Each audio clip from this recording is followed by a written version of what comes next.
ታሪካችን የሚጀምረው አፍጋኒስታን ውስጥ በምትገኘው ካንዳር በተባለችው የአሸባሪው ታሊባን መፈንጫ በሆነችው ከተማ ውስጥ ሲሆን ንብረትነቱ የህንድ የሆነ ከኔፓል ተነስቶ ወደ ህንድ እየበረረ የነበረንን 176 ተሳፋሪን የጫነን አውሮፕላን በመጥለፍ ካንዳር ላይ እንዲያርፍ ያደረጉት የፓኪስታን አሸባሪዎችን እያሳየን ነው። የአውሮፕላኑን መጠለፍም ተከትሎ የህንድ ጦር ሚኒስቴር የሆነው ሳንጄ ወደ ካንዳር በመብረር አውሮፕላኑን ከጠለፉት አሸባሪዎች ጋር ለመደራደር ቢሞክርም አሸባሪዎቹ ግን ያገቷቸውን ሰዎችን በሰላም እንዲለቁ ከተፈለገ የህንድ መንግስት ያሰራቸውን 3 የፓኪስታን አሸባሪዎችን በነፃ መልቀቅ እንደሚኖርበት እንዲሁም ደግሞ $10 ሚሊዮን ለነሱ እንዲከፍላቸው መደራደሪያ ያቀርባሉ።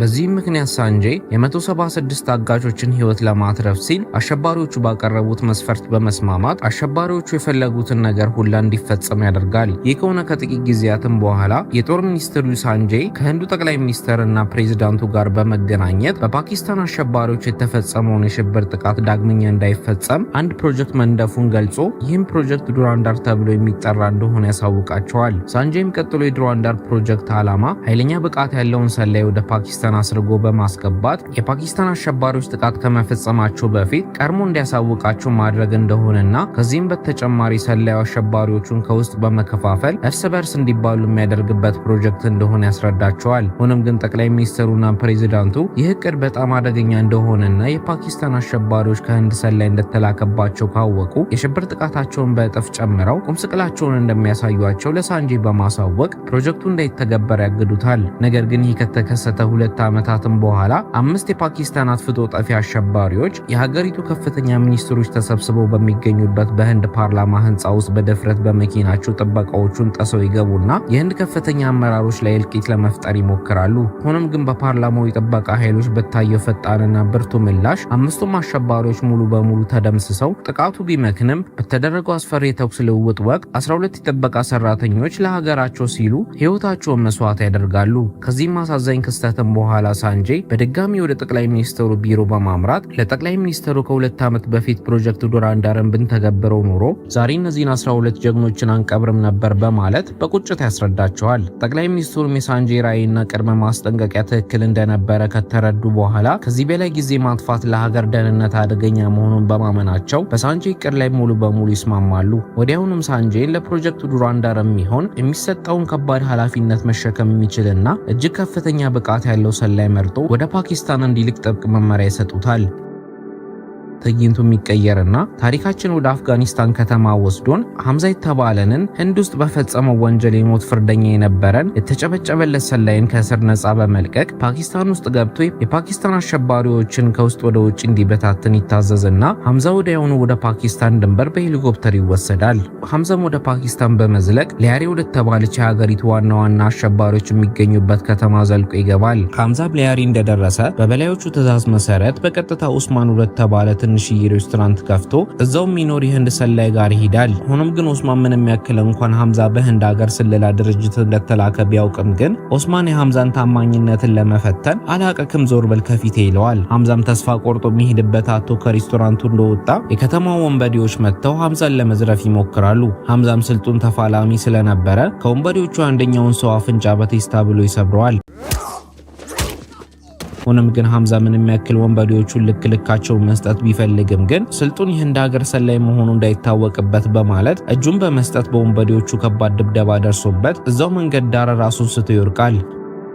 በመነጋታው ኦስማን መንገድ ዳር ላይ በድርዮች ተደብድቦ የወደቀው ሐምዛ ጋር የሚበላ ነገር ይዞለት ይሄድና በትናንትናው ዕለት አላውቅም ያለው ሊፈትነው እንደነበረና አሁን ላይ ፈተናውን ማለፉን ስላረጋገጠ አንድ ላይ ሰርቶ ህንድ ሀገራቸውን ቁምስቅሏን እያሳዩት ያሉትን የፓኪስታን ሀገር አሸባሪዎችን ለማጥፋት ዝግጅታቸውን እንደሚጀምሩ ይነግረውና ለሐምዛ ጊዜያዊ መጠለያና ስራ ይሰጠዋል። ይህ ከተከሰተም ከ1 ዓመት በኋላ ሐምዛና ኦስማን ተልኳቸውን ለመጀመር አንድ ሬስቶራንት ውስጥ ቁጭ ብሎ ማውራት ጀምረው ኦስማን ለሐምዛ በመጀመሪያ ሊያሪ ውስጥ ስላሉት አሸባሪ ቡድኖች ማወቅ ያለበትን ነገር ያስረዳው ይጀምራል። በዚህም መሰረት ሊያሪ ውስጥ ራህማን በተባለ አደገኛ ሰው የሚመራ አሸባሪ ቡድን ሲኖር ከራህማን ጋር ደግሞ ከፍተኛ ጦርነት ውስጥ ያለና ባቡ በተባለ ሰው የሚመራ ሌላ አሸባሪ ቡድን እንዳለ ያስረዳዋል። ራህማን ግን ከከተማዎቹ ከንቲባ ጀሚል ጋር ጥብቅ ግንኙነት ስላለውና ጀሚልን በገንዘብ የሚደግፈው ሰው ስለሆነ ሐምዛ የራህማን ቡድን ውስጥ ሰርጎ ቢገባ ጥሩ መሆኑን ያሳውቀዋል። ምሽት ላይም አንድ መጋዘን ውስጥ ሐምዛና ኦስማን ሌላ እንደነሱ ለህንድ ሀገር ሰላይ የሆነና የባቡ አሸባሪ ቡድን ውስጥ ሰርጎ በመግባት መረጃ ለህንድ ሀገር መንግስት ሲያቀብል የከረመን ሪዝዋን የተባለን ሰላይ ካገኙት በኋላ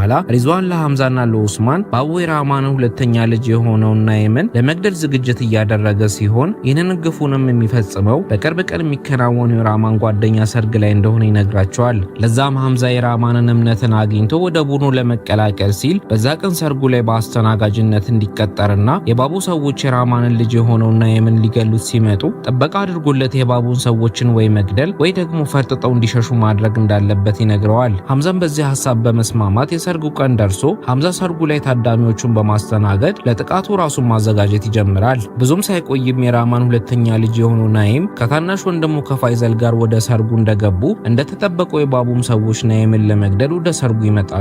የባቡ ሰዎችም ናይምን ሲጠብቁት የነበሩትን የራማን ሰዎች ላይ መጠነ ሰፊ የሚባል ከፍተኛ ጥቃት መፈጸም ይጀምራሉ። በጥቃቱም ወቅት የራማን ሰዎች ስላልተዘጋጁ እንደ ቆሎ መርገፍ በሚጀምሩበት ቅጽበት ግን ሐምዛ በድንገት ተከስቶ የባቡን ሰዎችን በጥይት እያጨደ በመግደል የራማንን ልጅ ናይምን ሕይወት ለማትረፍ ይሞክራል።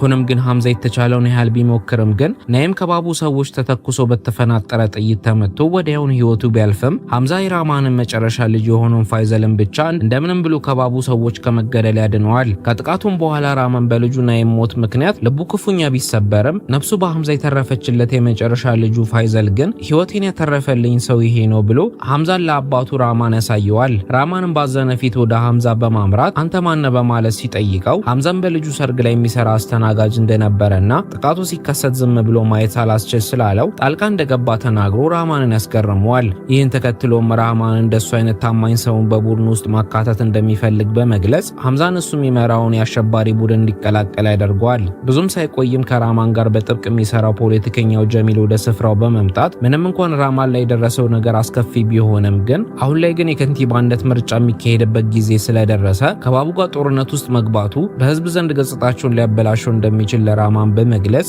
ራማንን ምርጫ እስኪያልቅ ድረስ ከባቡ ጋር መዋጋቱን እንዲያቆም ይመክረዋል። ራማንም ምንም እንኳን የልጁን ገዳይን ባቡን ለመግደል አሰፍስፎ የነበረ ቢሆንም ግን የጀሚል ምክር በመስማት ከባቡ ጋር የሚገጥመውን ጦርነት ያዘገየውና ልጁን ይቀብራል። ቀናቶች እየጨመሩ በመጡም ቁጥር ሰርጎ ገብ ሰላዩ ሐምዛ ኡዜ ከተባለው የራማን የቅርብ ዘመድ ጋር ሳይቀር ጥብቅ ጓደኝነት በመመስረት ሐምዛ በትንሽ ጊዜያት ውስጥ የራማን ቡድን ውስጥ ያለውን ተሰሚነት ቀስ በቀስ እየጨመረ ይመጣል። በሌላ በኩል ደግሞ ራማን ባቡን ሳይበቀል መቅረቱ ከፍተኛ እረፍት ስለነሳው አንድ ቀን ላይ ራማን ታማኝ የሚባሉ የቡድኑ አባላትን ሰብስቦ የባቡን ጉዳይ ምን ቢያደርጉት የተሻለ እንደሆነ ጥያቄ ጠይቃቸዋል። ሁሉም የቡድኑ አባላትም በዚህ ሰዓት ላይ ባቡን አሳደው መግደላቸው ለምርጫው መጥፎ ስለሚሆን በቀላቸው ማዘማቸው ትክክለኛ ውሳኔ እንደሆነ ቢነግሩትም ግን ሐምዛ ከሁሉም ተቃራኒ በመሆን ባቡን የከተማው ከንቲባ ምርጫ እስኪያልፍ ድረስ መታገስ እንደሌለባቸውና አሁኑኑ ባቡና ሰዎቹን አፈላልገው ደምጥማጣቸውን እንዲያጠፏቸው ሐሳቡን ይሰነዝራል። ራማንም በሐምዛ ሐሳብ ተስማምቶ በቀጣዩ ቀን ራማን ባቡና ሰዎቹ ታደነው እንዲገደሉ ባወጣው አዋጅ መሰረት እነ ሐምዛ የባቡን ሰዎችን ከተማ ለከተማ እያፈላለጉ በአሰቃቂ ሁኔታ ይጨፈጭፏቸው ይጀምራል።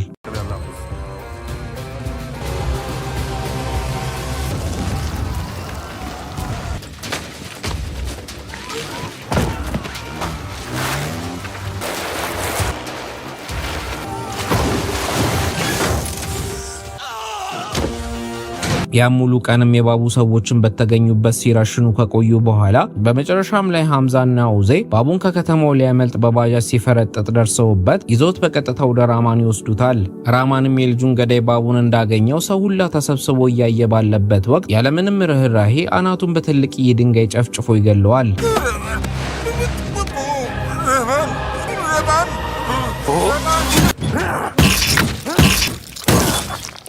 እሱንም ከገደለው በኋላ ራማን ማንም ሰው እሱንና ቤተሰቡን ሊጎዳ ቢሞክር ተመሳሳይ ጣፋንታ እንደሚያጋጥመው ተሰብስበው ሳይው ለነበረው ህዝብ ሁሉ ማሳሰቢያ ይሰጣል። ይህ ከሆነ ከተወሰኑ ወራትም በኋላ ከራማን ጋር ጓደኛ እንደሆነ የሚታወቀው ጀሚል የሊያሪ ከተማ ከንቲባነትን ምርጫ አሸንፎ ሊያሪን ለማስተዳደር እንደተቀበለ መድረክ ላይ ቆሞ ይህን ምርጫ እንዲያሸንፍ ከፍተኛ ድጋፍ ያደረገለት እንደ ወንድሙ የሚያየው ራማን እንደሆነ ለህዝቡ ይገልጽና የራማንን እጅ ከፍ በማድረግ ያመሰግነዋል። በዚህም ጊዜ የሊያሪ ህዝብ ራማን ክፉ የተባለውን ባቡና የባቡን ቡድኖችን ገድሎ ስላስወገዳቸው ህዝቡ ራማንን ከማንም በበለጠ እንደወደዱትና እንዳከበሩት እንገነዘባለን። በዚህን ጊዜ ጀሚል ስልጣን ማሸነፍ የተከበረ ባለበት ሰዓትም ሐምዛ በአጋጣሚ የጀሚል ልጅ የሆነችዋን መልከ መልካሟን ኤሊናን ተመልክቷት በአንድ ጊዜ በውበቷ በመማረግ በፍቅሯ ወላፈን ተንበርክኮ ቁጭ ይላል። ይህ በእንዲህ እንዳለም ጀሚልን እንኳን ደስ አለ ለማለት የመጡ የካናቺ ወንድማማቾች የተባሉ ህገወጥ መሳሪያን የሚሸጡ ሰዎች ራማን በህዝቡ ዘንድ ያለውን ተወዳጅነት ሲመለከቱ ጊዜ ራማን ራሱን ችሎ ለፖለቲካ ስልጣን ቢወዳደር ያለ ተቀናቃኝ አሸናፊ ሊሆን እንደሚችል መክረውት ዘውር ይላሉ።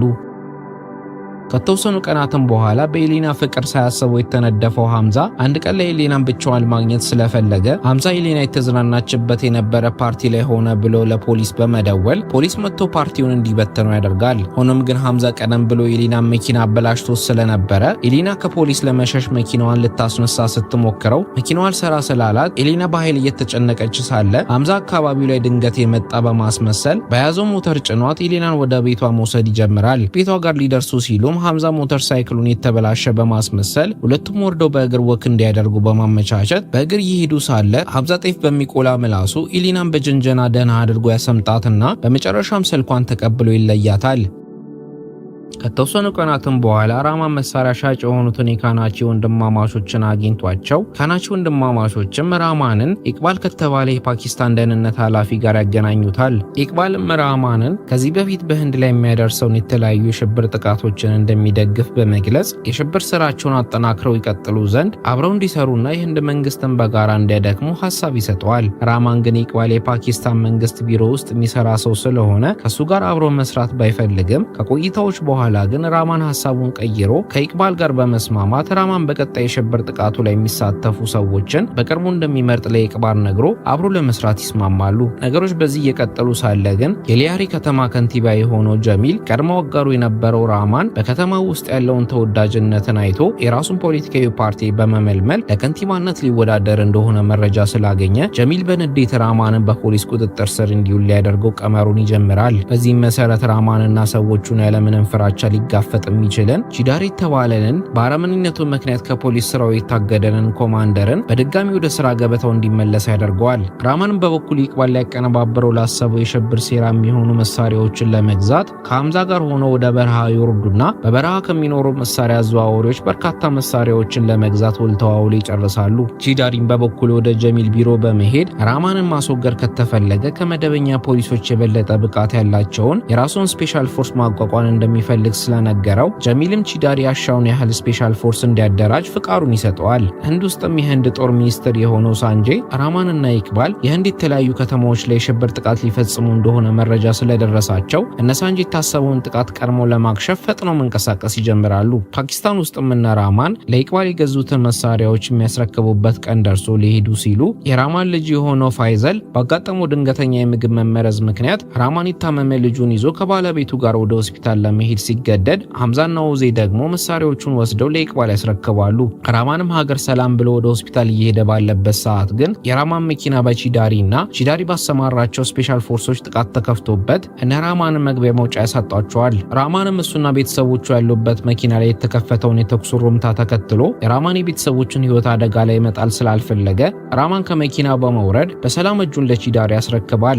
ቺዳሪም ራማንን አስሮ መኪና ውስጥ ካስገባው በኋላ የራማን ልቡን ልቅ እስክትል ድረስ ደብድቦት ሲያበቃ ከዚህ በኋላ እድሜ ዘመኑን እስር ቤት ገብቶ እንደሚበሰብስ ማረጋገጫ ይሰጠዋል። ሆኖም ግን ሐምዛ የስለላ ብቃቱን ተጠቅሞ የቺዳሪ ድብቅ ስፔሻል ፎርሶች የሚገኙበትን አድራሻ አጣርቶ ስላገኘ የዛኑ ቀን ሐምዛ ከኡዚና ከሌሎቹ ባልደረቦቹ ጋር ሆኖ የቺዳሪ ስፔሻል ፎርሶች ላይ ጥቃት በመሰንዘር አብዛኞቹን ስፔሻል ፎርሶችን በቁጥጥር ስር ያውሏቸዋል። በመቀጠልም እና ሐምዛ የቺዳሪን ስፔሻል ፎርሶች አስረው ሲደበድቧቸው ያለውን ቪዲዮን ለቺዳሪ በመላክ ቺዳሪ አሁኑኑ ራማን የማይለቀው ከሆነ ሁሉንም ስፔሻል ፎርሶቹን እንደሚደመስሷቸው በመዛታቸው ቺዳሪ አማራጭ አጥቶ ራማንን ከታሰረበት ይለቀዋል። ከዚህም በኋላ ራማን ከቺዳሪ ተደብቆ በጥንቃቄ ለዓመታት ከተንቀሳቀሰ በኋላ እንደ አውሮፓውያን አቆጣጠር 2000 ዓመተ ምህረት ላይ እነ ራማንና ኢቅባል ያቀነባበሩት ትልቅ የሚባል የሽብር ጥቃት በህንድ ሀገር ውስጥ ይፈጸማል። ምንም እንኳን ይሄ ጥቃት ሊሰነዘር እንደሚችል ሐምዛ ለህንድ ሀገር ቀድሞ ያስጠነቀቀ ቢሆንም ግን እርምጃ ከመወሰዱ በፊት የሽብር ጥቃቱ በመፈጸሙ ሐምዛ ራማንና ኢቅባልን እስከ ወዳኛው ድረስ ለማስወገድ በደንብ ማሰብ ይጀምራል።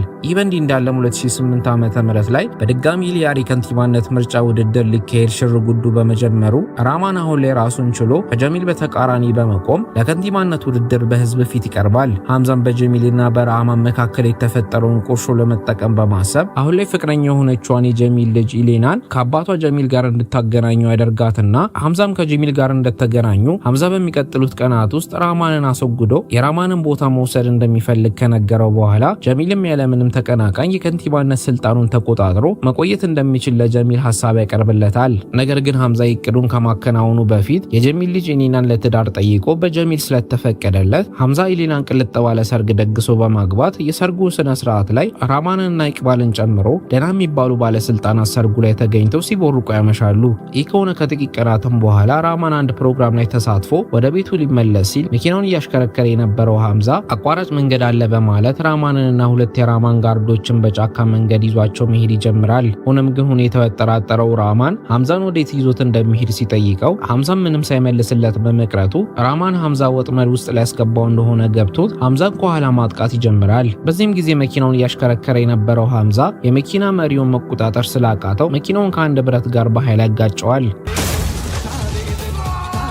እዛው ቅጽበትም ከሐምዛ ጋር ራማንን ለማስወገድ ቀድሞ የተስማማው ጀሚል ወደ ስፍራው ፖሊሶች ቺዳሪን ከሌሎች ፖሊሶች ጋር ስላሰማራው ቺዳሪም እነ ራማን ተጋጅተው የቆሙበት ስፍራ በመምጣት ከራማን ጋርዶች ጋር ከባድ ተኩስ ልውውጥ ይጀምራሉ። ይህ በእንዲህ እንዳለም ራማን እንደምንም ተንደፋርፎ ከአካባቢው መሸሽ ሲጀምር ሐምዛ ደግሞ ከአንደኛው የራማን ጋርድ ጋር ግብግብ ሲያደርግ ቆይቶ ሐምዛ ጋርዱን በተደጋጋሚ በመውጋት ገድሎ ይጥሏል። ራማንን በበኩሉ ከቺዳሪ ጋር ባደረገው የተኩስ ልውውጥ ክፉኛ ተጎድቶ ለሞት እንደተቃረበ ሐምዛ ቢመለከትም ግን ሐምዛ በራማን ሰዎች እንዳይጠረጠር በማሰብ ራማን ነፍሱ እንደማትተርፍ እያወቀ ሆነ ብሎ ይዞት ወደ ሆስፒታል ይወስደዋል። ሆነም ግን ራማን ገና ሆስፒታል ከመድረሱ ነፍሱ ከስጋው ተለይታ ስለሞተ ሁሴን ጨምሮ ሌሎች የራማን ሰዎች በራማን መሞት ክፉኛ ቢያዝኑም ሐምዛ ግን የራማን ሕይወት ለማትረፍ ከፍተኛ ተጋድሎ እንደፈጸመ በማሰብ ለሐምዛ ትልቅ አክብሮት ያሳዩታል። በመጨረሻም ሐምዛ ራማንን ለማትረፍ አድርጓል በተባለው ጥረት ምክንያት የራማን ተከታዮች በሙሉ ሐምዛን ቀጣይ መሪያቸው አድርገው ለመሾም ሲስማሙ ሐምዛ ማንም ባልጠረጠረው መልኩ በራማን የሚመራው ቡድን ውስጥ ሰርጎ ገብቶ የቡድኑ ቁንጮ ላይ በመቀመጥ ፓኪስታን ውስጥ ያሉ አሸባሪዎችን በሙሉ ድምጥማጣቸውን ለማጥፋት ሲዘጋጅ እያየ ነው የታሪካችን ክፍል 1 ያልቃል። የታሪካችን ክፍል 2 ሲቀጥልም የህንድ ስለላ ቡድን ውስጥ የሚሰራውን ሐምዛን የቀድሞ ታሪኩን እያስመለከተን ነው። በዚህም ጊዜ ሐምዛ ትክክለኛው ስሙ ሐምዛ እንዳልሆነና ጃስኪራት በሚባል ስም እንደሚጠራ እንረዳለን።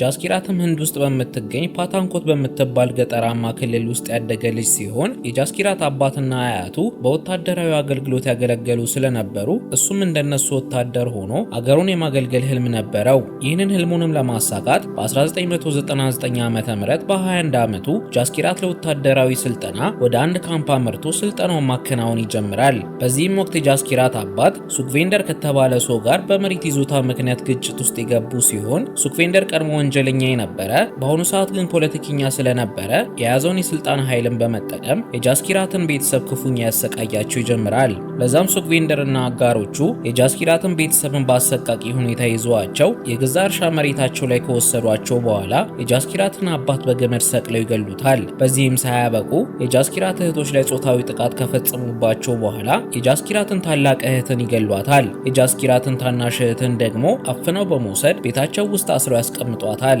የውትድርና ስልጠና ላይ ያለውን ጃስኪራት ይህንን ቤተሰቡ ላይ የተፈጸመውን ሰቆቃ ሲሰማ ጊዜ ስልጠናውን ትቶ ወደ ሀገር ቤቱ ይመለሳል። እዛም ጃስኪራት ከእናቱ ጋር በመሆን በሱክቬንደር ላይ ክስ ለመመስረት ቢሞክሩም የሱክቬንደር የፖለቲካ ተጽዕኖ እጅግ የበረታ ስለነበረ ማንኛውም የፖሊስ አካል እርምጃ ለመውሰድ ፈቃደኛ ሳይሆን ይቀራል። በዚህም ጊዜ ጃስኪራት ቁጣው ገንፍሎ በመውጣቱ ፍትህ ለማግኘት በራሱ መንገድ መንቀሳቀስ ይጀምርና ጃስኪራት ጉርባዝ ወደ ተባለው አብሮ አደጉ ጓደኛው ጋር ይሄዳል። ጃስኪራትና ጉርባዝም በጣም ቅርብ የሆኑ ጓደኛሞች ሲሆኑ ጉርባዝ ጃስኪራት በቀሉን እንዲወጣ በማለት ከተማቸው ውስጥ ትልቅ የአደንዛዥ ዕፅ ንግድንና የጦር መሳሪያ ንግድን ወደሚመራው አቲፍ ወደ ተባለ ሰው ይዞት ይሄዳል። እዛም ከአቲፍ የሚያስፈልጋቸውን አይነቶችን መሳሪያዎችን ከገዙ በኋላ ጃስኪራትና ጉርባዝ ተያይዘው የጃስኪራት ጃስኪራት እህቱ ወደታገተችበት ሱክቪንደር ቤት ያመራሉ። የቤቱ ደጃፍ ጋርም ቆመው ጃስኪራትና ጉርባዝ የመጨረሻቸውን ስንብት አድርገው ከጨረሱ በኋላ ጃስኪራት እህቱን ለማስፈታት ብቻውን ወደ ሱክቪንደር ቤት በድብቅ ይገባል። እዛም ጃስኪራት በቀጥታ እህቱ አጋች ወደ ሆነው ሱክቪንደር ክፍል በማምራት መሳሪያውን ደቅኖበት እህቴ የት ናት ብሎ ማስፈራራት ይጀምራል። ሆኖም ግን ሱክቪንደር እውነቱን ከመናገር ይልቅ በሽጉጡ ጃስኪራትን ሊገለው ሲል ጃስኪራት ፈጥኖ ሱክቪንደርን በጥይት በጣጥሶ ይገለዋል። ከዛም የተኩሱን ድምጽ ሰምተው ወደ ክፍሉ የሚመጡትን የሱክቪንደርን አሽከሮችን በብቃት እየለቀመና እያንዳንዶቹን ክፍሎችን እየከፈተ እህቱን መፈለግ ይጀምራል።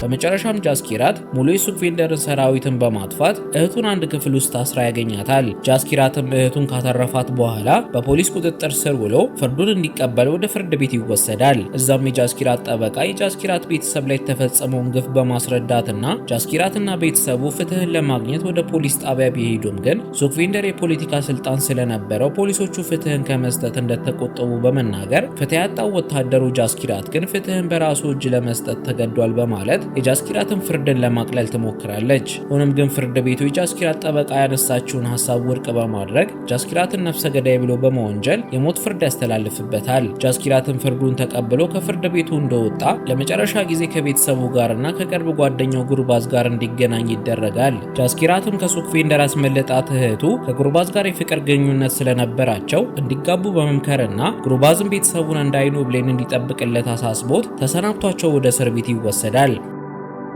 ይህም ከተከሰተ ከ2 ዓመታትም በኋላ ፖሊሶች ጃስኪራትን ከአንድ እስር ቤት ወደ ሌላ እስር ቤት በሚያጓጉዙበት ጊዜ መንገድ ላይ ባልተጠበቀ ሁኔታ የታጠቁ ኃይሎች ጃስኪራትን የሚያጓጉዙት መኪኖች ላይ ከፍተኛ ተኩስ ይከፍቱና ጃስኪራትን በመኪናቸው ይዘውት ይሄዳሉ። ጥቃት አድራሹ ማንም ሳይሆን የብሔራዊ ደህንነት ቢሮ ዳይሬክተር የሆነው ሳንጄይ ሲሆን ሳንጄይና ቡድኑ ጃስኪራትን አፍነው ወደ አንድ ሚስጥራዊ ቦታ ከወሰዱት በኋላ ሳንጄይና ረዳቱ ሱሻንት ለጃስኪራት አዲስ ስምምነት ያቀርቡለታል። ጃስኪራትም ወታደራዊ ስልጠና የነበረው በጀግንነት የሱክቪንደርን ሰራዊቶቹን ለብቻው መግደል የቻለ ልጅ ስለነበረ ሳንጄይ እና ሱሻንት ጃስኪራት ይህንን አቅሙን ለሀገሩ ጥቅም እንዲያውለው ስለ ኦፕሬሽን ዱራንደር አስረድተውት የፕሮጀክቱ አባል እንዲሆንና በምላሹ ለቤተሰቦቹ ለ36 ዓመታት መንግስት ዳጎስ ያለ ገንዘብ በየወሩ ወደ አካውንታቸው እንደሚያዘዋውሩ ይነግሩታል። ሆኖም ግን ጃስኪራት ለሀገሩ ባለው ፍቅር የተነሳ ሀገሩን ለማገልገል ወታደር ለመሆን እየሰለጠነበት ባለበት ወቅት ሀገሩን በሚመራት መንግስት ምክንያት ቤተሰቡ ላይ ምን አይነት ግፍ እንደተፈጸመና የሚመለከታቸው አካሎች ጉዳዩን ችላ ብሎ ስላዩት ለሀገሩ ያለው ፍቅር ተሟጦ እንደጠፋና እነሱ ያሉት ፕሮጀክት ላይ መሳተፍ እንደማይፈልግ አስረግጦ ይነግራቸዋል።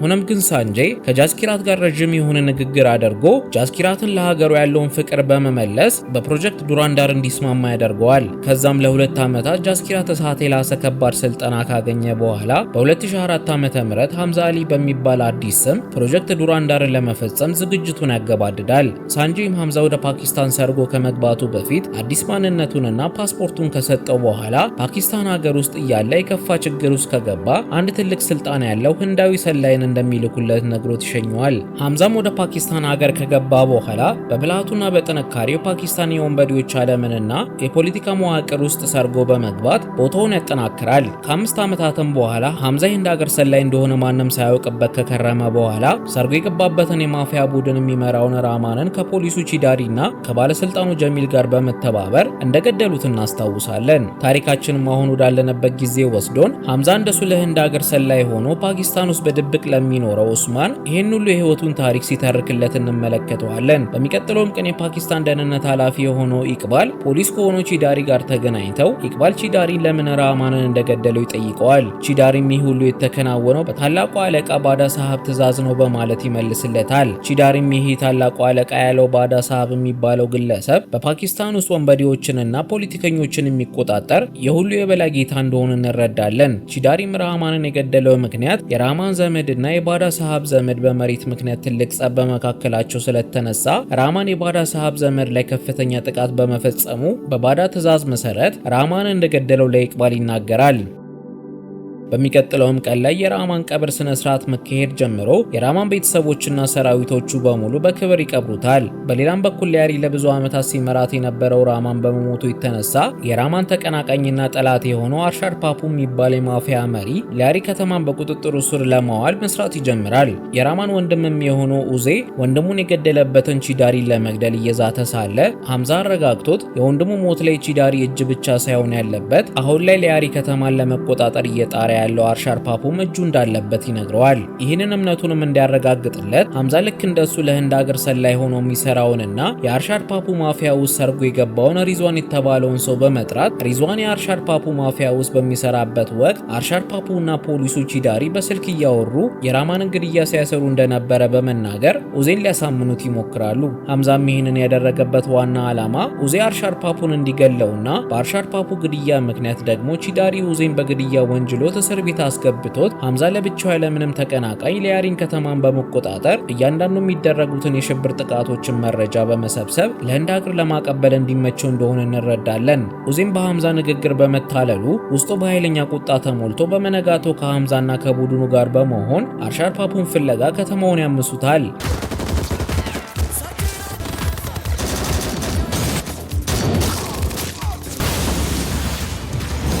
አርሻድ ፓፑን ጥቃቱን መቋቋም ሲያቀተው ጊዜ በድሮ ጊዜ ትውቅ ወደ ነበራቸው ፖለቲከኛው ጀሚል ጋር በመደወል ከዚህ ከተማ እንዲያስወጣው ይለምነዋል። ጀሚል ግን ከነ ሐምዛ ጋር ግንኙነት ስለነበረው ጀሚል አርሻድ ፓፑን ለነ ሐምዛ አሳልፎ ለመስጠት ሲል አርሻድ ፓፑን እንደሚረዳውና ማንም ደፍሮ የማያስቆሙትን የባለስልጣን መኪኖችን ወደ እሱ ልኮ ከከተማው እንደሚያስወጣው ይነግረዋል። አርሻድ ፓፑን ጀሚልን አምኖት በጀሚል መኪኖች ወደ አንድ መጋዘን ይወሰዳል። ሆኖም ግን መጋዘኑ ውስጥ ሐምዛ ኡዜና አጋሮቹ እየጠበቁት ስለነበረ ወንድሜን ገድሎብኛል ብሎ የሚያስበው ኡዜ አርሻድ ፓፑን በከባድ ሁኔታ ካቆሰለው በኋላ ወደ መሃል ከተማ ወስዶት አንገቱን ቆርጦ ይገለዋል። ሐምዛም ይህንን አሰቃቂ ድርጊት በደብቅ ሆኖ ቀርጾ ሶሻል ሚዲያ ላይ ስለለቀቀው የፓኪስታን መንግስት በህዝብ ዘንድ ከፍተኛ ተቃውሞ ይገጥመዋል። የፓኪስታን መንግስትም ይህንን ጉዳይ ለማለዘብ ሲል የሀገሪቱ ፕሬዝዳንት ቺዳሪን፣ ኢቅባልንና ጀሚልን ለስብሰባ ይጠራቸዋል። ፕሬዝዳንቱም ኡዜ የፈጸመው ድርጊት የፓኪስታንን ህዝብን ስላስቆጣና ህዝቡ እንደዚህ አይነት ድርጊት ሲፈጸም መንግስት እንዴት ዝም አለ በማለት ህዝቡ ፕሬዝዳንቱን በራሱ ፍቃድ እንዲወርድ ጫና እየፈጠሩበት እንደሆነ ይናገራል። ለዛም ቺዳሪ የህዝቡን ትኩረት ለመቀየር ሲል መንግስት አሸባሪዎችን እየተከላከለ እንደሆነ ለማስመሰል ሽራን የሚባል የአጥፍቶ ጠፊ ቡድን ከሚያቋቁም ሰው የቡድን አባሎችን ገሎ የህዝቡን ትኩረትን እንደሚቀይር ያወራል። ጀሚል ደግሞ ሰውን ለማረጋጋትና መንግስት ፍትህ እንደሚሰጥ ለማሳየት ኡዜን እንደሚያሳስሩት ያወራና የፕሬዝዳንቱን ቁጣ ለማብረድ ይሞክራሉ። ጀሚልን በቀጥታ ወደ ኡዜና ወደ ሐምዛ በመሄድ ኡዜን ከዚህ ሀገር መልቀቅ እንዳለበትና መንግስት ሊያስረው እንደሆነ ያሳውቀዋል። ኡዜ ግን ቺዳሪን ሳልገድል የትም አልሄድም በማለት ሊከራከር ቢሞክርም ግን ሐምዛ ኡዜን አረጋግቶት በህይወት እስካለ ድረስ ብቻ በቀሉን መወጣት እንደሚችል አሳስቦት ነገሮች እስከሚረጋጉ ድረስ ወደ ዱባይ እንዲሄድ በማለት ትኬት እንደቆረጠለት ይነግረዋል። በተጨማሪም ደግሞ እዚህ ያለውን የሚያስተዳድሩትን የማፊያ ቡድንና ስራቸውን በሙሉ እሱ እያስተዳደረ እንደሚውል ነግሮት ኡዜን ለማስማማት ይሞክራል። ኡዜን መጀመሪያ ላይ ሐምዛን ሐሳብ ባይቀበልም ግን ከትንሽ ጊዜ በኋላ ተስማምቶ ወደ ዱባይ ለመሄድ ከሐምዛ ጋር ወደ ኤርፖርት ይሄዳሉ። ሐምዛም ኡዜን እንደሸኘው ወዲያውኑ ለዱባይ ኢንተርፖል ድርጅት በመደወል ኡዜ ከተወሰኑ ሰዓታት በኋላ ዱባይ እንደሚያርፍና በቁጥጥር ስር እንዲያውሉት በማሳወቁ ኡዜ ዱባይ ደረሰ በፖሊሶቹ ይያዛል። በተመሳሳይ ሰዓት ደግሞ ቺዳሪ ሽራኒ ከሚባለው የአጥፍቶ ጠፊ ቡድን መሪ ውስጥ ሶስት ታማኝ ረዳቶቹንና የሽራኒ ልጅንም ጭምር በቁጥጥር ስር በማዋል ወደ አንድ ድብቅ ስፍራ ወስዷቸው በአሰቃቂ ሁኔታ ይገላቸዋል። ቺዳሪም ከሽራኒ ልጆች ጋር ከፍተኛ ተኩስ ገጥሞ ግጥሚያውን እንዳሸነፈ በማስመሰል በመንግስት እውቅና ተሰጥቶት የማዕረግ ሽልማት ያገኛል። ሐምዛ ደግሞ አሁን ላይ ምንም ተቀናቃኝ ስለሌለው የሊያሪ ከተማ ንጉስ በመባል ተሾሞ ንግስናውን ይቆናጠጣል። በዚህም ሂደት ውስጥ ሐምዛ ከአጥፍቶ ጠፊ ቡድን አሰልጣኝ የሆነው ሽራኒ ጋር ጥብቅ ወዳጅነት ይመሰርታል። ቀጥሎም ሐምዛ ከአንድ ሻፊክ ከሚባል ፖለቲከኛ ጋር ወዳጅነት በመመስረት የሊያሪ ከተማ ፖለቲካ ውስጥ ገብቶ ስሙ የበለጠ እንዲናኝ ያደርጋል። በዚህም ምክንያት ሐምዛ ከፍተኛ ሀብት ማካበት ሲጀምር ርጉዝ ከሆነችው ሚስቱ ኤሌና ጋር በመሆን አንድ ቅንጡ ቤት ገዝተው ህይወታቸውን መኖር ይጀምራሉ። ከተወሰኑ ዓመታትም በኋላ የሐምዛ ስም ታዋቂ እየሆነ በመምጣቱ ምክንያት ኢቅባል አለቃቸው የሆነው ባዴ ሳሃብ የተባለው ሰው ሐምዛ መተዋወቅ እንደሚፈልግ ነግሮ ነግሮት ሐምዛ ከኢቅባል ጋር በመሆን ወደ ባዲ ሰሃብ ቅንጡ ቤት ያመራሉ። እዛም ሲደርሱ ሐምዛ ባዲ ሰሃብ የሚባለው ሰው በህንድ ላይ ከፍተኛ ጥቃት በመፈጸም የሚታወቀው ዳውድ ኢብራሂም የሚባል አሸባሪ እንደሆነ ሲረዳ ጊዜ ይደነግጣል። ዳውድም አሁን ላይ ባልታወቀ በሽታ ምክንያት የአልጋ ቁራኛ ሆኖ ቢሆንም ግን አሁንም ህንድ ላይ የሽብር ጥቃቶችን መፈጸሙን አላቆመም ነበር። ክፍል ውስጥም ከነበሩት ጃቪድ የሚባለውን ሰው የህንድን ኢኮኖሚ ለማናጋት 6 ቢሊዮን ሩፒ የሚሆንን ፌክ ገንዘብን አትሞ ወደ ህንድ ሸሽጎ እንዲያስገባ ትዕዛዝ ይሰጠዋል። ቀጥሎም ዳውድ ሐምዛን ከፓኪስታን ርካሽ አደንዛዥ እጾችን ወደ ህንድ ሀገር በማስገባት በከፍተኛ ዋጋ በመሸጥ የህንድ ህዝብን ጤና እንዲያወድምና በተገኘው ትርፍ ብዛት ያላቸውን የጦር መሳሪያዎችን በመግዛት ህንድ ላይ ጥቃት እንዲፈጸም ትዕዛዝ ይሰጠዋል። ሐምዛም ሀገሩ ህንድ ላይ ይህንን ድርጊት ላለመፈጸም ዳርዳር ቢልም ዳውድ ግን ማንኛውም የሊያሪ ከተማ አስተዳዳሪ ሲሾም ማድረግ ያለበት ድርጊት እንደሆነና ይህንን ትዕዛዝ መቀበል እንዳለበት አስረግጦ ይነግረዋል። ለዛም ሐምዛ ምንም አማራጭ ስላጣ በዳውድ ትዕዛዝ ተስማምቶ አደንዛዥ እጾችን ወደ ህንድ ሀገር የሚያስገቡላቸውን ሰዎችን ለመቀበል ወደ ኤርፖርት ያመራል። ሆኖም ግን ሐምዛ እዛ እንዳመራ አደንዛዥ እጾቹን ወደ ህንድ ሀገር ወስዶ በከፍተኛ ዋጋ የሚሸጥላቸውን ሰው ሲመለከተው ጊዜ በከፍተኛ ድንጋጤ ይዋጣል። ምክንያቱም ይሄ ሰውዬ ማንም ሳይሆን በህንድ ሀገር የሐምዛ ቅርብ ጓደኛ የሆነው ጉርባዝ በመሆኑ ነው። ሆኖም ግን ጉርባዝና ሐምዛ ከተገናኙ በጣም ረጅም ጊዜያቶች ስላለፋቸው ጉርባዝ ሐምዛ ጓደኛው ጃስኪራት እንደሆነ ሳይጠረጥር ይቀራል። ሐምዛና ጉርባዝም ተያይዘው ወደ ኢቅባል ጋር በመሄድ የእጽ ንግዱን መፈጸም ጀምረው እጽ ወደ ህንድ ሀገር ተሻግሮ 150 ቢሊዮን ሩፒ ትርፍ የሚያስገኝና የህንድ ወጣቶችን የሚያጠፋ ክፉ ሴራ እንደሆነ ማውራት ይጀምራሉ። ስምምነታቸውንም ከጨረሱ በኋላ ደስታቸውን ለመካፈል ሐምዛ ቤት ውስጥ ድል ያለ ድግስ ማከናወን ይጀምሩና ጉርባዝ የሐሺሽና የመጠጥ ሱሰኛ ስለነበረ ድግሱ ላይ ራሱን መቆጣጠር ያቅተዋል። የሆነ ሰዓትም ላይ ጉርባዝ ሐምዛን ወደ ሽንት ቤት ይዘኝ ሂድ ይለውና ሐምዛ ጉርባዝን ወደ ሽንት ቤት ይዞት ይሄዳል። እዛም ጉርባዝ ሐምዛን ጃስኪራት ብሎ በትክክለኛ ስሙ በመጥራት እንደሚያስታውሰው ይነግረውና የህንድ ሀገር ሰላይ እንደሆነ እንዳወቀበት ይነግረዋል። ሐምዛም ጉርባዝን ይህን እውነት ለማንም እንዳይናገርና የአደንዛዥ እጹን ንግድን ትቶት ሀገሩን ከትልቅ ችግር እንዲታደግ ቢለምነውም ጉርባዝ ግን ሳይስማማ በመቅረቱ ሽንት ቤት ውስጥ ሐምዛና ጉርባዝ ትልቅ ግብግብ ውስጥ ይገባሉ።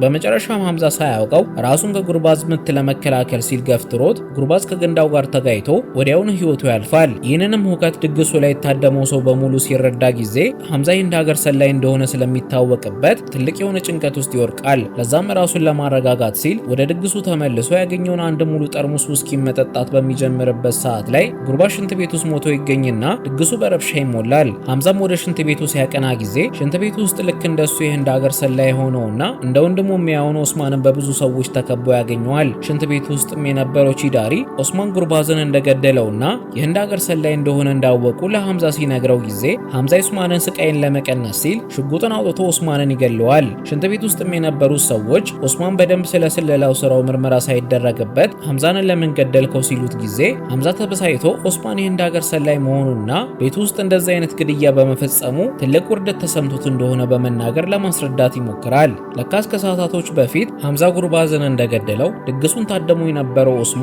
ረብሻውን ሰምቶ ወደ ሽንት ቤቱ ከማንም በፊት ያቀናል። ኦስማንም የተከሰተውን ነገር ከተረዳ በኋላ ሐምዛ ጉርባዝን እንደገደለው ከተሰማ ሐምዛ የህንድ ሀገር ሰላይ እንደሆነ ሊታወቅበት ስለሚችልና የሁሉ ዓመት የገነባው የስለላ ኦፕሬሽን ስለሚከሽፍበት ኦስማን ጉርባዝን እንደገደለው እንደሚያስመስልና የህንድ ሀገር ሰላይ እንደሆነ እንደሚያስመስል በመናገር ትኩረት ከሐምዛ ላይ ለማንሳት አቅዶ እንደዛ እንዳደረገ እንረዳለን። ሆኖም ግን ሐምዛ ኦስማን ላይ የፈጸመው ድርጊት የቺዳሪን ትኩረትን ስለሳበ ከድግሱ በኋላ ከቤቱ ውጪ ቺዳሪ ከረዳቱ ጋር ማውራት ጀምሮ ሐምዛም ጭምር ልክ እንደ ኦስማን የህንድ ሀገር ሰላይ እንደሆነ እንደሚጠረጥር ለባልደረባው ነግሮት ሐምዛ ላይ ጥልቅ ምርመራ እንዲያካሄድ ትዕዛዝ ሲሰጠው ጊዜ የሐምዛ ሚስት የሆነችው ኤሌና በመስኮት በኩል ሆና ይህንን ሁሉ ነገርን ትሰማለች። ኤሌናም ጭምር ባሏን ሐምዛን የህንድ ሀገር ሰላይ መሆኑን ስለጠረጠረች ቶሎ ብላ የሐምዛ ሚስጥራዊ ማስታወሻ ደብተር በማግኘት ማስታወሻው ላይ የሐምዛ ኢላማዎችና የተልእኮው ዝርዝር ተሰፍሮ እንደነበረ በግልጽ ትመለከታለች። ኤሌናም ባሏ ሐምዛ የህንድ ሀገር ሰላይ መሆኑን ስትረዳ ጊዜ ሽጉጥ አውጥታ ባሏን ሐምዛን ታጋፍጠዋለች።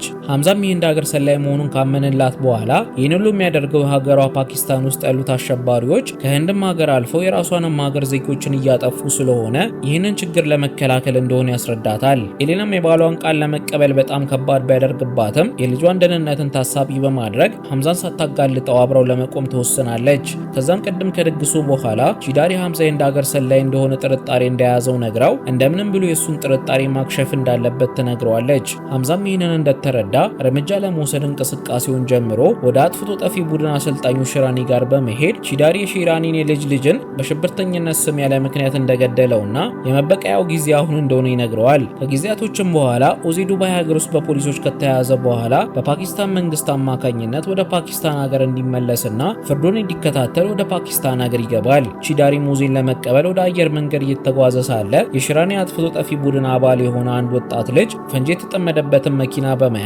ከቺዳሪ መኪና ጋር በመጋጨት ፈንጂው ፈንድቶ ወዲያውኑ ቺዳሪን ይገለዋል። ኡዚም ወደ ህንድ ሀገር ከተመለሰ በኋላ እስር ቤት ውስጥ ሳለ ሐምዛ በተደጋጋሚ ጊዜ እየጎበኘው ከዚህ እስር ቤት በምንም ምክንያት አድርጎ እንደሚያስመልጠው ቃል ከገባለት በኋላ የእስር ቤቱ ጥበቃዎችን በከፍተኛ ገንዘብ በመደለል ኡዚ እስር ቤት ውስጥ የሚያስፈልጉት ነገሮች እንዲቀርቡለትና ከፍተኛ ጥበቃ እንዲደረግለት ያደርጋል። አመታቶችም አልፈው በ2016 ዓመተ ምህረት ሐምዛ ለሥራ ጉዳይ ወደ ዱባይ ከተማ ይሄድና በአንድ የሆቴል ክፍል ውስጥ የህንድ ሀገር የስለላ ቡድን መሪ ከሆነው ከሳንጄይና ከባልደረባው ኩሻንት ጋር ይገናኛል። በንግግራቸውም መሃል ሐምዛ በዳውድ ትዕዛዝ መሰረት 6 ቢሊዮን ፌክ ሩፒ በቅርብ ወደ ህንድ ሀገር ሊገባ እንደሆነ መረጃ ያቀብላቸዋል። ሳንጄይ ይህን እንደተረዳ የህንድን ጠቅላይ ሚኒስትርን በማነጋገር ኦፕሬሽን ግሪንሊፍ የተሰኘን ኦፕሬሽን ያስጀምራል። ይህም ኦፕሬሽን የህንድ ሀገር ገንዘብ ኖቶችን መቀየር ሲሆን የህንድ መንግስት የሚተዳደሩበትን ገንዘብ ኖቶችን በመቀየሩ ምክንያት ጃቪድ አትሟቸው ያዘጋጃቸው የ6 ቢሊዮን ሩፒ ፌክ ገንዘቦች ወደ ወረቀት ይቀየራሉ። ጃቪድም አለቃው ዳውድ ያዘዘውን የ6 ቢሊዮን ሩፒ ፌክ ገንዘብን አትሞ ቢጨርስም ግን ወደ ህንድ ሀገር እስካሁን ድረስ ስላላከ ዳውድ ይገለኛል በሚል ፍራቻ ሐምዛን እርዳታ ይጠይቀዋል። ሐምዛም ጃቪድን እንደሚረዳው በማስመሰል ለብቻው በድብቅ ወደ ጃቪድ የፌክ ገንዘብ ማተሚያ መጋዘን ጋር ሄዶ ጃቪድን በመግደልና መጋዘን ውስጥ የነበሩትን ፌክ ገንዘብ ኖቶችን በሙሉ አቃጥሎ ይወጣል። ከዚህም በኋላ ሐምዛ ህንድ ሀገር ውስጥ ከባድ የሽብር ጥቃቶችን ሲፈጽሙና ሲያስተባብሉ የነበሩን ሰዎችን በሰዎቹ አማካኝነት ማስገደል ይጀምራል። የዚህ ሁሉ አሸባሪዎችም ግድያ ያሳሰበው ዳውድ ኢቅባልንና ሐምዛን በማስጠራት ይህንን ግድያ የምታስተላልፈውን ህንድን ለአንዴና ለመጨረሻ ጊዜ ለማጥፋት እቅዶቹን ይነግራቸዋል። ዳውድም ለኢቅባል 50 አሸባሪዎችን አሰልጥኖ ወደ ህንድ ሀገር እንዲልክና ሐምዛን ደግሞ ለዚህ ጥቃት የሚያስፈልጉ መሳሪያዎችን ወደ ሙሩዲኬ ወደምትባል ከተማ እንዲያደርስ ይታዘዛል። በተመሳሳይ ሰዓትም የቺዳሪ የቀድሞ ባልደረባ የሆነው ኦማር ሐምዛ ላይ ጥርጣሬው እየጨመረ መጥቶ ሐምዛ መሳሪያዎቹን ለማድረስ ወደ ሙሩዲኬ ከተማ እየተጓዘ ሳለ ኦማር ወደና ሐምዛ ቤት በመሄድ ኤሌናን ሐምዛ የህንድ ሀገር ሰላይ እንደሆነ እንድትነግረው ልጇ ላይ ሽጉጡን በመደቀን ያስፈራራታል። ኤሌናም ለልጇ በመስጋቷ ምክንያት እውነቱን ለኦማር ተናግራ ኦማር በአስቸኳይ ይህንን መረጃ ለኢቅባል አድርሶ ኢቅባል ሐምዛ መሳሪያዎቹን ይዞ ወደ ሙሩዲኬ ከተማ እስከሚመጣ ድረስ ይጠባበቀዋል። ሐምዛም በዳውድ የታዘዘውን ብዛት ያላቸውን የጦር መሳሪያዎችንና ፈንጂዎችን ይዞ ወደ ሙሩዲኬ ከተማ በመጓዝ ከነ ኢቅባል ጋር አንድ መስጊድ ውስጥ ይገናኛል። ሐምዛም ይዟቸው የመጡት መሳሪያዎችም የመስጊዱ ምድር ቤት ውስጥ ያሉት 50 አሸባሪዎች ጋር እንደደረሰ እለኛው የመስጊድ ክፍል ውስጥ ደግሞ ሐምዛ ከኢቅባል ጋር ይገናኛል። ኢቅባልም ለረጅም ሰዓታት ከሃዲውን ሐምዛን ትኩር ብሎ ከተመለከተው በኋላ ምን ያክል ህንድ ሀገርን እንደሚጠላ ነግሮት ሐምዛ ሳያስበው ኢቅባል በጩቤ ይወገዋል። ከዛም ኢቅባል ሐምዛን ክፉኛ ደብድቦ ካዳከመው በኋላ ኢቅባል ለሐምዛ ቀላል ሞት እንደማይሰጠውና 50ዎቹ አሸባሪዎቹ ፈንጂ ታጥቀው ወደ ህንድ ሀገር ገብተው የሚወዳት ሀገሩን ሲያወድሟት እንዲመለከት እንደሚያደርገው ይነግረዋል። ሐምዛም ኢቅባል ምንም ነገር ሳይለው ኢቅባል ላይ መሳቅና መሳለቅ ጀምሮ ሰዓቱን ብቻ ይመለከታል።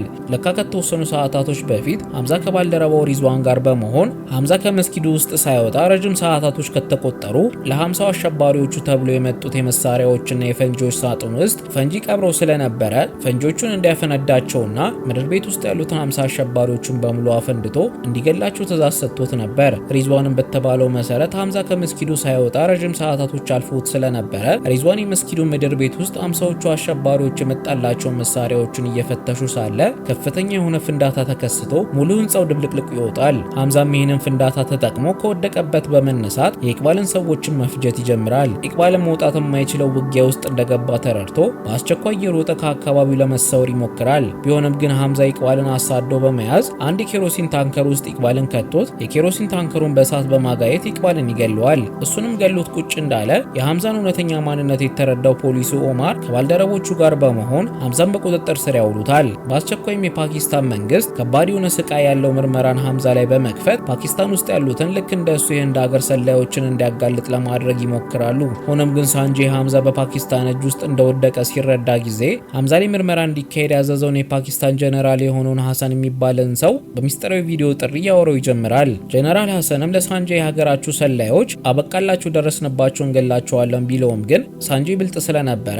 ለሐሰን አንድ ድብቅ የተቀረጸ ቪዲዮ ይልክለታል። ቪዲዮም ላይ ሐሰን የፓኪስታን ቀንደኛ ጠላቶች ለሆኑት ለእስራኤላኖች የፓኪስታን ሚስጥራዊ ኒውክሌር መረጃዎችን በገንዘብ ሲሸጥ ያለበት ቪዲዮ ነው። ሳንጂ ይህንን ቪዲዮ ለሐሰን በማሳየት ሐምዛን ካለቀቀው በስተቀር ይህንን ቪዲዮ ሚዲያ ላይ በመልቀቅ ሀገሩ ላይ የሰራውን ክህደት እንደሚያጋልጥበት ያስፈራራውና እንደዛ የልብ ተሰምቶት የነበረው ሐሰን በድንጋጤ መንቀጥቀጥ ጀምሮ እነ ኦማርን ሐምዛን መደብደባቸውን አቁመው ከህንፃው እንዲወጡ ያዛቸዋል። ቀጥሎም ሐሰን ሐምዛ እንዲፈታ ማድረግ የሚችል ቢሆንም ግን ሁሉም ሰው ሐምዛ የህንድ ሀገር ሰላይ እንደሆነ ስላወቁ ይህንን ወንጀልን በሌላ ሰው ማላከክ ስለነበረበት ማንን ተጠያቂ እንደሚያደርግ ግራ እንደገባው ለሳንጂ ይነግረዋል። ይህንንም የሰማው ሐምዛ እንደምንም ጥንካሬውን አግኝቶ የስለላ ወንጀሉን ኡዜ ለማላከክ እንደሚችልና እስካሁን ድረስ ኡዜ እንዳይገደልና እስር ቤት ውስጥ ከፍተኛ ቁጥጥር እየተደረገበት እንዲቆይ ያደረገው ለዚሁ ምክንያት እንደሆነ ያስረዳዋል። ይህንንም ተከትሎ ኡዜ የህንድ ሀገር ሰላይ ተብሎ ሲወነጀል ሐምዛ ደግሞ ነፃ ሰው ሆኖ ሐሰን ሐምዛን አንድ ጫካ ጋር ወስዶ ይጥለዋል። እዛም ብዙም ሳይቆይ ሐምዛ ጋር አንድ ቅንጡ መኪና መጥቶ ወደ መኪና ውስጥ እንዲገባ ይደረጋል። መኪና ውስጥ ግን ያለው ሰው ማንም ሳይሆን የሐምዛ ሚስት የኤሌና አባት የሆነው ጀሚል ሲሆን ጀሚል ላለፉት 45 ዓመታት በፓኪስታን የፖለቲካ ውስጥ የተሰገሰገ የህንድ ከፍተኛ ሰላይ ሲሆን ሳንጂ ሐምዛን ወደ ፓኪስታን ከመላኩ በፊት ምንም አይነት ችግር ቢከሰት ፓኪስታን ሀገር የሚኖር የህንድ ሀገር ሰላይ ያለ ብሎ የነገረው ሰው እሱ እንደሆነ እንረዳለን። ሐምዛም ይህንን ሲረዳ ጊዜ በአድናቆት ቢዋጥም ግን ሐምዛ ቀርቶት የነበረው አንድ አሸባሪ ዳውድ ሲሆን ዳውድን መግደል ባለመቻሉ ትልቅ ቁጭት ውስጥ ይገባል።